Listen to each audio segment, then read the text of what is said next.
নতুন বছরে নতুনভাবে পরিকল্পনা করেও এখনো সুদিনের দেখা পায়নি ম্যানচেস্টার ইউনাইটেড। একের পর এক ম্যাচ হেরে রীতিমতো বিধ্বস্ত অবস্থা রেড ডেভিলদের। সবশেষ ৫ ম্যাচে মাত্র ২টি জয় পেয়েছে তারা। ২৫ ম্যাচে ২৯ পয়েন্ট নিয়ে টেবিলের ১৫তে ওল্ড ট্রাফোর্ডের দলটি। এবার তাদের প্রতিপক্ষ এভারটন। পয়েন্ট তালিকায় এগিয়ে থাকা দলটিকে হারাতে হলে বেশ কঠিন পরীক্ষা দিতে হতে পারে রুবেন আমরিম শিষ্যদের। রাত ৯টায় এমিরেটস স্টেডিয়ামে ওয়েস্ট হ্যামকে আতিথ্য দেবে আর্সেনাল। সম্প্রতি বেশ দুর্দান্ত ফর্মে আছে গানাররা। সবশেষ টানা ৩ জয়ে ৫৩ পয়েন্ট নিয়ে টেবিলের দ্বিতীয় স্থান ধরে রেখেছে তারা।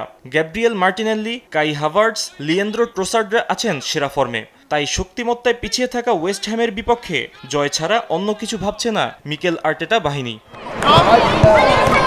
রাত 11:30টায় ভিলা পার্কে অ্যাস্টন ভিলার আতিথ্য নেবে আরেক জায়ান্ট চেলসি। সম্প্রতি বেশ বাজে সময় যাচ্ছে দ্য ব্লুজদের। সবশেষ ম্যাচেও হার নিয়ে মাঠ ছাড়তে হয়েছে তাদের। ফলে পয়েন্ট টেবিলেও সেরা ৪-এর বাইরে ছিটকে গেছে তারা। তাই হারের বৃত্তে ঘুরতে থাকা অ্যাস্টন ভিলাকে হারিয়ে আবারও সেরা ৪-এ ফিরতে মরিয়া চেলসি। এদিকে স্প্যানিশ লা লিগায় রাত ২টায় গ্র্যান ক্যানারিয়া স্টেডিয়ামে লাস পালমাসের বিপক্ষে মাঠে নামবে জায়ান্ট বার্সেলোনা। সবশেষ ম্যাচ জিতে পয়েন্ট টেবিলের শীর্ষে উঠে এসেছে কাতালানরা।